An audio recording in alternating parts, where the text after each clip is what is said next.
আসসালামু আলাইকুম।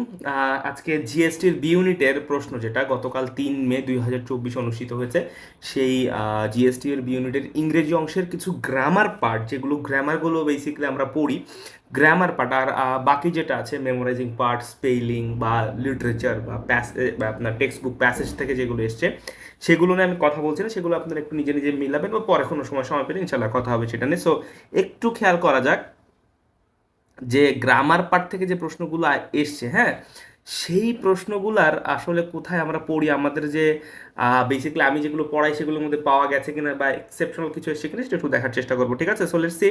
এখানে প্রথমে 5 নম্বরে বলছে কি দেখেন, এখানে বলছে ভালো করে একটু খেয়াল করবেন, my uncle promised me a present. আমার আঙ্কেল আমাকে একটা প্রেজেন্ট দেবে বলে প্রমিস করেছিল। এটাকে কি বলছে? এটাকে বলছে প্যাসিভ করার জন্য। তাহলে এখানে দেখেন যে মাই আঙ্কেলের মধ্যে আমরা কি করি জানি, প্যাসিভ করতে গেলে অবজেক্টের সাবজেক্ট করতে হয়। এই যে অবজেক্ট এর সাবজেক্ট কোথায় আছে দেখেন, মি সাবজেক্ট এইটাতে আছে, এটাতে আছে, এটা আছে, তাহলে তিনটা আনসার হতে পারে। তাহলে এ নাম্বার হচ্ছে ক্রস, বাদ দিয়ে দিলাম। এইবার আসেন, আমরা এই ক্রস অপশনগুলো বেশি একটু ফোকাস করব, ঠিক আছে? ক্রস দেওয়া যায় কিভাবে সেটা আমরা একটু চেষ্টা করব, হ্যাঁ, ভালো করে দেখেন। আমি একটু জাস্ট মিনিট, হ্যাঁ, দেখেন যে এইখানে তিনটা অপশন আছে, এর মধ্যে আমরা কি করব, ক্রস দেওয়ার চেষ্টা করবো। তাহলে এ নাম্বার হচ্ছে ক্রস হয়ে গেছে, কারণ এখানে অবজেক্ট মি কিন্তু সামনে আসে নাই। সো কোথায় মি সামনে আসলে আই হবে, তিনটা এ বি সি ডি এই তিনটাতে কিন্তু আই আছে। ওকে, এইবার আসেন, যেহেতু এটা কোন টেন্সে আছে, এটা হচ্ছে আমরা দেখতে পাচ্ছি প্রমিসড, অর্থাৎ এটা হচ্ছে ভি টু। এটা কি ভি টু মানে কোন টেন্স? পাস্ট টেন্সে আছে। আমরা বুঝতে পারছি পাস্ট টেন্সে আছে। পাস্ট টেন্সে থাকার ফলে কি, পাস্ট টেন্সে থাকার ফলে আপনার কি করতে হবে, আপনার যে পাস্ট টেন্সের অক্সুলারি যেটা প্যাসিভ করার সময় লাগে সেটা হচ্ছে ওয়াজ। এই যে ওয়াজ এটাতে আছে, আর ওয়াজ এই সিতে নাই, তাহলে এটা বাদ, এবার তাহলে এখন দেখেন অপশন কিন্তু 50% নেমে আসছে আপনার। এখন আপনি 50-50-র মধ্যে চলে আসছেন। ওকে, তাহলে I was promised by my uncle a present, একই কথা একই জিনিস, শুধুমাত্র এখানে একটু আপস অ্যান্ড ডাউনস করে এটাকে সঠিকটা একটু জেনে নিতে হবে।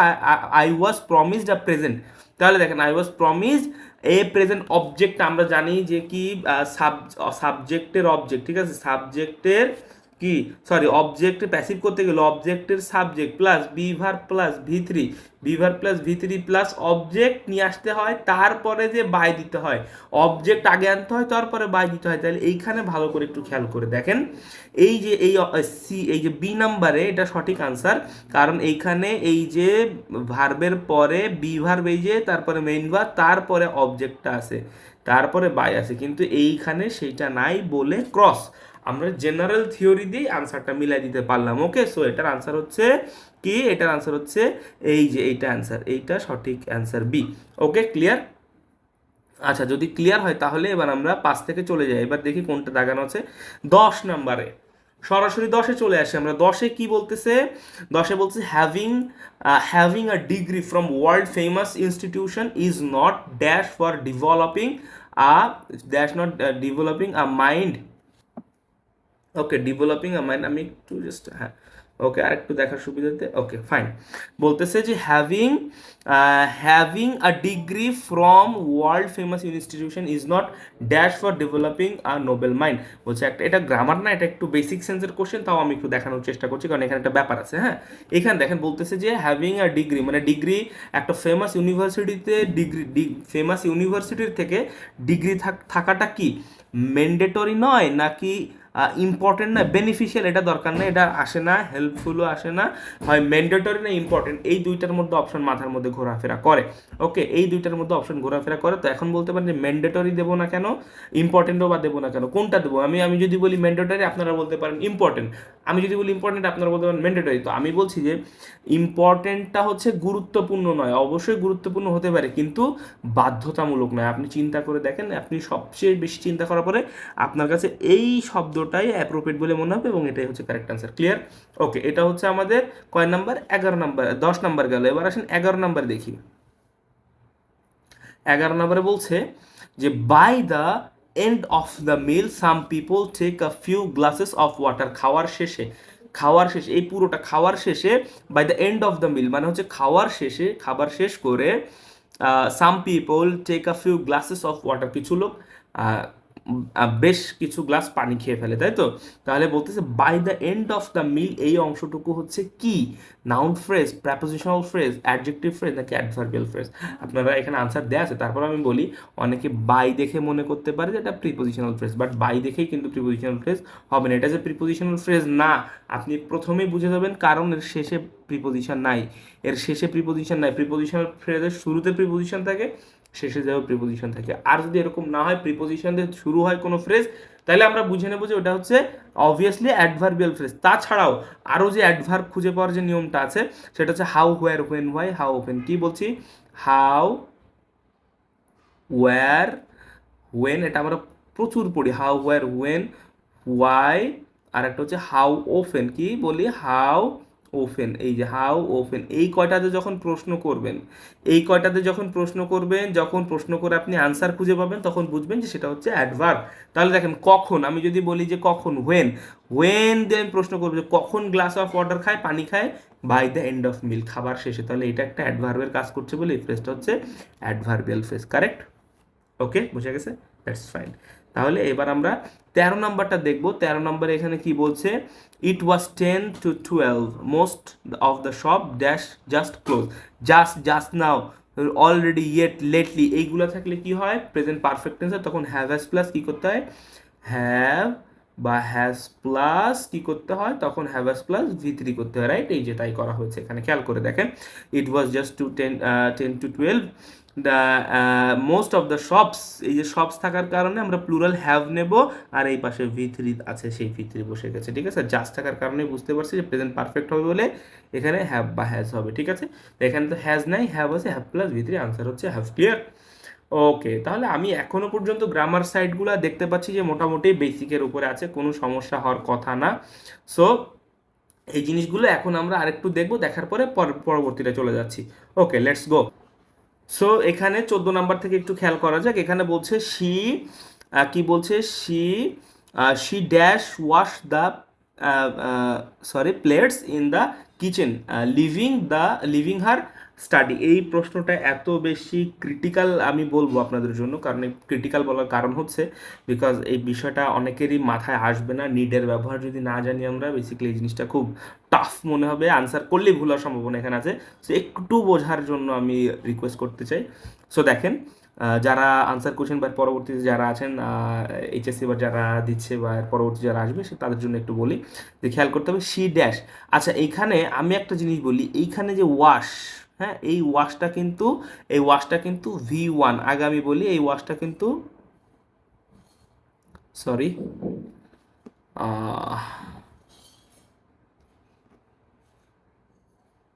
এই যে এখানে ওয়াশটা দেখা যাচ্ছে, এই ওয়াশটা হচ্ছে বেসিক্যালি, এইটা কিন্তু আমরা বুঝতেই পারছি যে এটা হচ্ছে V1। কি? এটা হচ্ছে V1। আচ্ছা, V1 কখন বসে? আমি যদি নিডটাকে যদি আমি মেইন ভার্ব ধরি, তাহলে এটা কিন্তু V1 হতে পারতো না। নিড যদি মেইন ভার্ব ধরি, এখানে যদি ফাইনাইট, আমি যদি আরেকবার বলি, এখানে যদি কোনো ফাইনাইট ভার্ব হয়, তাহলে এইখানে কিন্তু এটা V1 হতে পারে না। কোনো ফাইনাইট ভার্ব হলে V1 হতে এখানে পারে না, এটুকু আমরা শিওর যে ফাইনাইট হলে V1 হতে পারতো না। তাই জন্য এখানে যে ভার্বটা বসবে সেটা অবভিয়াসলি ফাইনাইট ভার্ব নয়। V1 কার পরে হয়? V1 মডালের পরে হয়, ঠিক আছে? V1 কার পরে হয়? V1 মডালের পরে হয়। তাহলে আমরা একটু ভালো করে খেয়াল করব যে এইখানে মডাল কিনা, এই জায়গায় মডাল কিনা, এটা একটু ভালো করে খেয়াল করব। তাহলে আমরা বুঝতে পারছি যে এইখানে অবভিয়াসলি কোনো ফাইনাইট ভার্ব বসবে না, কারণ এরপরে V1 আছে। তাহলে এই নিড নট, নিডস যদি ধরি, নিডস ধরলে কি হবে? নিডস নট কেন হবে না? শি নিডস কেন হবে না? কারণ এই নিডস হচ্ছে না। আপনি বলতে পারেন যে এখানে থার্ড পারসন সিঙ্গুলার হলে তো নিডস হতো, কারণ নিডস হবে না, কারণ এটা হচ্ছে একটা মডাল। এটা হচ্ছে একটা মডাল, তাহলে নিডস এখানেও আছে, এটা কেটে দাও। মডাল হতে হবে, কারণ মডালের সাথে কখনো এস বা ইএস যুক্ত হয় না, এই কারণে নিডস এখানে হবে না। ক্লিয়ার? ওকে, তাহলে নিড নট হতে পারে, নিড নট টু হতে পারে, ঠিক আছে? নিড নট টু আসলে হবে না, কারণ কি নিড নট টু কোনো মডাল নয়, নিড শুধু মডাল, তাই নিডটা আমরা নেব। নিডের সাথে নট না আবদ্ধক অর্থে নটটা নিতে হচ্ছে। ওকে, সো এইখানে নিড নটটাই আনসার হবে। সরি, এই যে নিডস নট এখানে দেওয়া আছে, বাট আমার মতে এখানে নিড নটটা আনসার হবে, নিড নট, ঠিক আছে? She need not wash the plates in the kitchen. Clear? এখানে আনসারটা এ করা আছে, নিডস করা আছে, কেন আমি জানি না, বাট এখানে হবে নিড নট। ক্লিয়ার? কারণ এটা মডেল, মডেলের সাথে এস বাই এস যুক্ত হয় না। ওকে, 15 নাম্বার আসেন। ইফ কল্পনা চাওলা হ্যাড নটের পরে ভি থ্রি কোনটা? এই হ্যাড হচ্ছে ভি3, এটা ভি1 বাদ, এটা ভি1 বাদ, এটা তো হবে না। হ্যাডের পরে সবসময় ভি3 ব্যবহার করতে হয়, এটা আনসার ইজিলি পাওয়া গেছে। ওকে, হৃদয় সাজেস্টেড দ্যাট, সাজেস্ট হচ্ছে সাবজাংটিভ, সাবজাংটিভের পরে দ্যাট আসছে, তার মানে অবভিয়াসলি এখানে ভি1 ব্যবহার করতে হবে, তাহলে কি হবে? ওয়ার্ক অ্যান্সার, এই যে 16-1। ওকে, আচ্ছা, 17-18 বলছে the question is how he will respond. আচ্ছা, এটা দিয়েছে মেইন ভার্বে, যে মেইন ভার্বের পরে এই পুরো অংশটা একটা ক্লজ হিসেবে যদি ধরি, তাহলে ভার্বের পরে যে ক্লজটা থাকবে সেটা হচ্ছে নাউন ক্লজ হবে answer. Okay, when I am online I have liberty, যখন আমি অনলাইন থাকি তখন আমার লিবার্টি থাকে। ঠিক আছে, অনলাইন মানে এটা হচ্ছে বি ভার্ব, আমার অত ঝামেলার দরকার নেই। বি ভার্বের পরে যখন কোনো শব্দ আসবে, আমি পড়িয়েছি বারবার বারবার পড়িয়েছি, আমার ক্লাসগুলো দেখলে বোঝা যাবে, বি ভার্বের পরে একটা শব্দ যখন আসে অবভিয়াসলি সেটা হয় অ্যাডজেক্টিভ। ক্লিয়ার?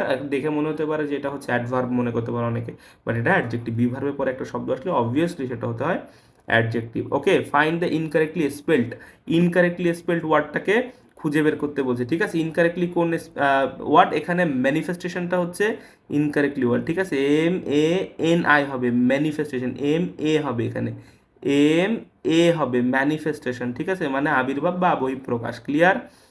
ওকে, তাহলে মোটামুটি বোঝা যাচ্ছে। এইবার 20 নাম্বারে যদি দেখা যায়, 20 আমরা দেখলাম, এখানে 23-এ আসছি। Two thirds of the people dash present in the congregation. ঠিক আছে, 2/3 অফ দ্য পিপল কি হবে? 2/3 অফ দ্য পিপল, পিপলের সাথে ওয়াজ হয় না ওয়্যার হয়?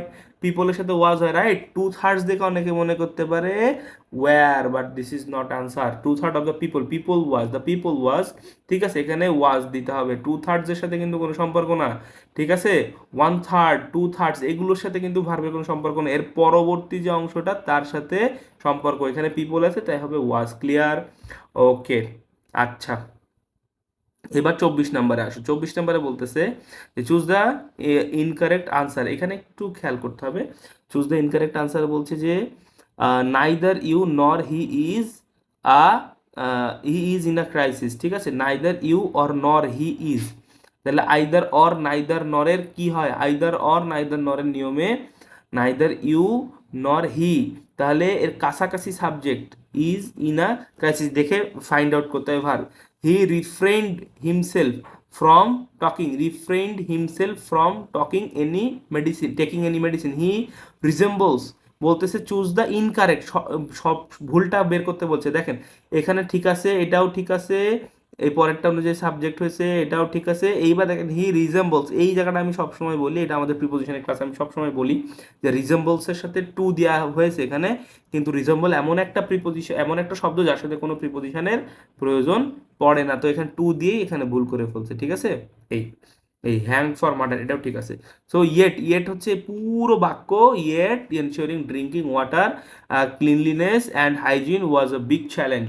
এই পুরো বাক্যকে ইয়েট হচ্ছে মডিফাই করার কারণে ইয়েট একটা পুরো বাক্যের মডিফায়ার হয়ে গেছে, এখন অ্যাডভার্ব হয়ে গেছে। ঠিক আছে, ওকে, 26 নাম্বারে বলছে যে চুজ দ্য কারেক্ট সেন্টেন্স। বলতেছে কি correct sentence? He would rather not attend the programme. He বট আর 300, এই যে 300 আছে না, $300, এখানে মনে করতে পারে রাইট হলো না কেন?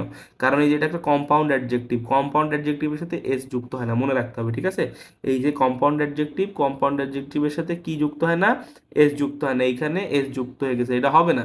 The headmaster and the secretary were. ঠিক আছে, হেডমাস্টার অ্যান্ড সেক্রেটারি একজন ব্যক্তি, এখানে ওয়্যার হওয়ার কোনো দরকার নেই। ঠিক আছে, দুইটা দা থাকলে এখানে ওয়্যার হতো। সো ইউ লুক অ্যাজ দোর নিয়ম আমরা জানি, অ্যাজ দোর আগে ভি1 থাকলে অ্যাজ দোর পরে সাধারণত ভি2ই হয়। এই যে অ্যাজ দোর পরে ভি2 হওয়ার কথা ছিল, হয়নি, আগে ভি1 আছে পরেও ভি1 আছে। সো এটা আনসার না, সঠিক আনসার হচ্ছে উল্টা দিয়ে বরং দিয়ে এটা মিলে যাচ্ছে, এটা আনসার। ওকে, আচ্ছা, এবার আমরা 29 নাম্বারটা একটু দেখবো। 29 নাম্বারে বলছে find out the correct sentence. দেখেন, হ্যাভিং ক্রস দ্য স্ট্রিট, আচ্ছা এখানে আমি বলতে পারি যে এটা হচ্ছে আনসার কারেক্ট। কেন কারেক্ট আমি সেটা ব্যাখ্যা দিচ্ছি। Entering the room the light, আচ্ছা রুম এটা হচ্ছে ড্যাংলিং মডিফায়ার, আমরা শিখেছি ড্যাংলিং মডিফায়ার ঠিক যে কাজটা করবে তারপরে তাকে সাবজেক্টটা বসাতে হবে। এন্টারিং দ্য রুম, লাইট তো আর এন্টার করি নাই, তাহলে এখানে আসছে এটা ভুল হয়ে গেছে, যেই এন্টার করবে তাকেই পাশে বসাতে হবে। While walking in the garden হারলেক, হারলেক কি ওয়াকিং ইন দ্য গার্ডেন করছিল না, তাহলে এটাও বাদ। আচ্ছা the boy received a crest with golden ribbons for his achievement. The boy received as having crossed the street a car almost struck us. দেখো এইখানটা একটা ঝামেলা আছে, এখানে একটা ঝামেলা, আমি আনসারটা এটা না, আনসারটা এখানে ভুল হয়ে গেছে। আনসারটা হবে এই সি, আনসারটা হবে সি, কারণ হচ্ছে having cross the street, street cross করেছে কি, কার স্ট্রিট ক্রস করিনি, কার কিন্তু স্ট্রিট ক্রস করেছি আমরা, এখানে একটা প্যাসিভ হওয়ার কথা ছিল, এটা অ্যান্সার হবে না, আনসার সি হবে। তারপর received the crest with golden ribbons for his achievement, এটাই সঠিক আনসার, ঠিক আছে। সো আমরা এবার 33-এ চলে যাই। Which of the following is countable noun, বলছে কাউন্টেবল নাউন কোনটা, দেখেন নিউজ আমরা জানি কাউন্টেবল না, মানি কাউন্টেবল না, ফার্নিচারও কাউন্টেবল না, তাহলে বাকি যেটা আছে ওটা অবভিয়াসলি আমরা আনসার ধরে নিতে পারি, এত ঝামেলার মধ্যে আমরা যেতে চাইনি। In which of the following works do you come across the, sorry হ্যাঁ এটা হচ্ছে আমরা দেখলাম যে in which sentence the following works do you come across the character of Jerry, Jerry বলছে জেরি কোন কোন ক্যারেক্টার, কোন প্যাসেজের ক্যারেক্টার, হ্যাঁ মাদার ইন ম্যানভিল, তারপরে হচ্ছে আপনার এই যে বার্মিজ ডেজ, তারপরে এই যে যেগুলো আছে the old man in the at the bridge, এইগুলোর মধ্যে কোনটা হচ্ছে জেরি কোন গল্পের ক্যারেক্টার। সো আমরা জানি দ্য মাদার ইন ম্যানভিল এটা হচ্ছে, আমরা জানি যে জেরি বয় চপিং উড, আমরা একটা গল্প পড়েছি, ওই যে উড চপিং করে একটা প্যাসেজও আসে, ন্যারেশন আসে প্রত্যেকবার, এটা আমরা দেখেছি। সো এটা হচ্ছে সেই গল্প Jerry the mother in Manville, এটা হচ্ছে জেরি ক্যারেক্টার আছে এখানে। সো এই প্রশ্নগুলো যারা মোটামুটি বেসিক ভালো তারা কিন্তু অনেকগুলা দাগায় আসতে পারছে। আমরা কতগুলো সলভ করছি আমরা একটু দেখি। 1 2 1 2 3 4 5 6 7 8 8 9 10 11 12 13 14 আর আগের পেজের 15 16 17 18টা প্রশ্ন, মোটামুটি গ্রামার পারলেই, গ্রামারের একটা বেসিক ধারণা থাকলে 18টা কোশ্চেন আপনি ইজিলি আনসার করে আসতে পারছেন, ঠিক আছে। এই বিষয়টা কিন্তু মোস্ট ইম্পর্টেন্ট, 18টা কোশ্চেন আপনি ইজিলি আনসার করে আসতে পারছেন গ্রামারের একটা ভালো সেন্স থাকলে। সো দ্যাটস দ্য ফ্যাক্ট, আপনি যদি একটু গ্রামার ভালো করতে পারেন, জিএসটির জন্য আমি মনে করছি জিএসটির গ্রামারগুলো আসলে আলাদা হয়। সো এই গ্রামারগুলো আমাদের যেগুলো আমরা করাই, যে একটু এক্সটার্নাল গ্রামারগুলো যেগুলো ঢাকা বিশ্ববিদ্যালয় সচরাচর ফলো করে না, এই প্যাটার্নগুলো অন্য জায়গা থেকে আসে। সো আমাদের কোর্সটা নিলে মোটামুটি কিন্তু সব গ্রামারগুলো আপনারা পেয়ে যাবেন। So thank you very much for watching this video.